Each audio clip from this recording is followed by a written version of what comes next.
నన్బర్లకు వణకం నా వెంకట్ ఇది sheep and goat sales and buy YouTube channel friends నేను வெங்கட்னு இது sheep and goat sales and buy YouTube channel. நண்பர்களே 2 வாரமாக நம்ம கூடூர் சந்தைக்கு போகல. காரணம் ஆந்திராவில் எலெக்ஷன் இன்னும் முடியல.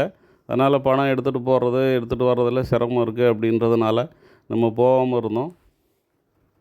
இருந்தாலும் கூட நேற்றுக்கு நம்ம சந்தைக்கு போயிருந்தோம். காரணம் கள்ளக்குறிச்சியிலேருந்து ஒரு நண்பர் கால் பண்ணி எனக்கு ஒரு 40 குட்டி வேணும், நீங்கள் எடுத்து அனுப்புங்க, என்னால் கூட வர முடியாது, இருந்தாலும் கூட நான் பணம் போட்டுறேன், நீங்கள் அனுப்புங்க அப்படின்னு சொன்னார். அதே மாதிரி வேலூர் ஆரணிலேருந்து நண்பர் ஒருத்தர் கால் பண்ணி எனக்கு ஒரு 10லேருந்து 12 குட்டி வேணும் அப்படின்னு சொல்லியிருந்தார். ஸோ ஏறக்குறைய ஒரு 50 குட்டி வர்றதுனால நம்ம எடுத்து அனுப்பலாம் அப்படின்னு சொல்லிவிட்டு நம்ம நேற்றுக்கு சந்தைக்கு போயிருந்தோம். எந்திரன் படத்தில் ஒரு ஃபைட் சீன். இந்த ஃபைட் சீனில் ரஜினி எதிர்த்து சண்டை போட வந்தவங்க சொல்லுவாங்க, நாங்கள் எல்லாம் கட்டையை கட்டிட்டோம், நீ ஒன்றும் இஸ்துக்க முடியாது அப்படின்னு சொல்லிவிட்டு, அந்த மாதிரி நீ ஒன்றும் இஸ்துக்க முடியாதுன்னு சொல்லிவிட்டு 4 அக்கௌண்ட்டில், அதாவது ஃபோன்பே ஜிபே இருக்கக்கூடிய ஒரு 4 அக்கௌண்ட்டில் ஸ்ப்ளிட் பண்ணி போட்டுட்டு அங்கே ஃபோன்பே ஜிபே அந்த மாதிரி பண்ணி விட்டுட்டோம். அதனால் பிரச்சனை இல்லை. மினிமமான அமௌண்ட்டு தான் நம்ம கையில் வச்சுருந்தோம் செலவுக்கு மட்டும். ஆந்திரா எலெக்ஷன் கூட 13ஆம் தேதியோடு முடிஞ்சிடுது.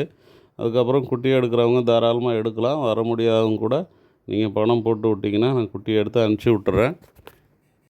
இன்றைக்கி சந்தையை பொறுத்த வரைக்கும் 2 விதமாக வந்தது. ஒன்று சின்ன சைஸ் குட்டிங்க, அதுக்கு அடுத்து பார்த்திங்கன்னா பெரிய சைஸ் குட்டிங்க. பெரிய சைஸ் குட்டிங்கன்னு போகும்போது 8000 9000 அந்த மாதிரி போகுது. சின்ன சைஸ் குட்டிங்கன்னு சொன்னால் இந்த மாதிரி மீடியம் சைஸ் குட்டிங்க. இது பார்த்திங்கன்னா 5700 சொல்லிவிட்டு கொஞ்சம் ஐட்டம் இதில் எடுத்தோம். அதுக்கப்புறம் 5900 சொல்லி எடுத்தோம். 6500 7000 சொன்னாங்க.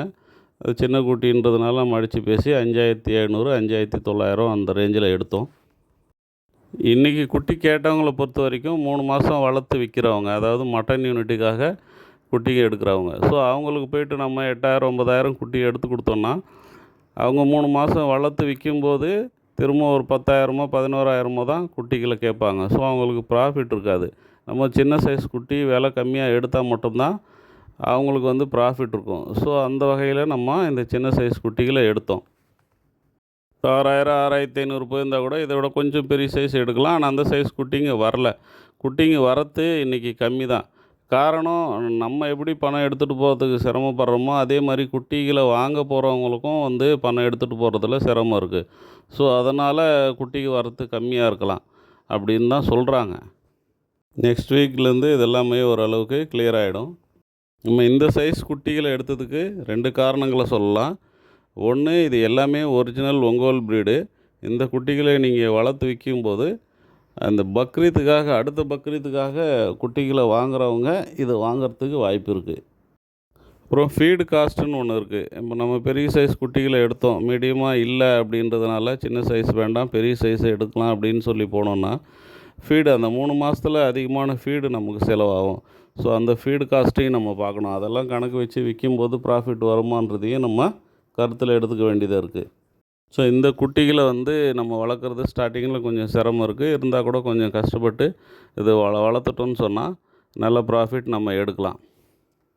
இந்த குட்டிகளை பொறுத்த வரைக்கும் கொஞ்சம் மேய்ச்சலில் விடணும். ஒரு 10-15 நாளைக்கு வரைக்கும் அந்த ஸ்ட்ரெஸ் இல்லாமல் நம்ம பார்த்துக்கணும். அது அங்கே எந்த சூழ்நிலையில் இருந்ததோ அதே மாதிரி நம்ம இங்கே மேய்ச்சலில் விட்டோம்னு சொன்னால் கண்டிப்பாக மோர்ட்டாலிட்டி இல்லாமல் நம்ம வளர்த்துடலாம். க்ரோத்தும் நல்லாயிருக்கும்.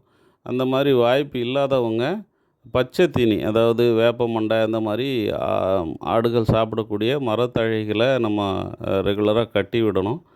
அது இல்லாமல் சும்மா புண்ணாக்கு தண்ணி அந்த மாதிரி வச்சுட்டே வந்தீங்கன்னா குட்டிகள் நல்லா ஒரு நிலைமைக்கு வந்துடும். எடுத்த உடனே ஹெவியாக நம்ம அடர் தீவனம்லாம் கொடுக்கக்கூடாது. ரொம்ப பவரான இன்ஜெக்ஷன்ஸ் எல்லாம் நம்ம யூஸ் பண்ணக்கூடாது. அடர் தீவனம் கூட கிராஜுவலாக தான் நீங்கள் இன்க்ரீஸ் பண்ணணும். நம்ம டிடி கேட்டில் ஃபீடை நீங்கள் தாராளமாக யூஸ் பண்ணலாம். ரொம்ப ஹெவியான கிரெயின்ஸு அந்த மாதிரி நீங்கள் கொடுத்தீங்கன்னு சொன்னால் இதுக்கு ஜீரண பிரச்சனைகள் வரத்துக்கான வாய்ப்பு இருக்குது. நம்ம ஃபீடை பொறுத்த வரைக்கும் அரைச்சி தான் வருன்றதுனால தாராளமாக நீங்கள் பயன்படுத்தலாம். நம்ம ஃபீல்டில் ப்ளோட்டு அந்த மாதிரி பிரச்சனைங்க வராது. நம்ம ஃபீல்டில் மினரல்ஸ், விட்டமின்ஸ், ப்ரோபயோட்டிக்ஸ் எல்லாமே சேர்ந்து வர்றதுனால நல்லா சாப்பிடும். சாப்பிட்றது மட்டும் இல்லாமல் குட்டிகளுக்கு நல்லா பசி எடுக்கும். குட்டிகள் ஷைனிங்காக வந்துடும்.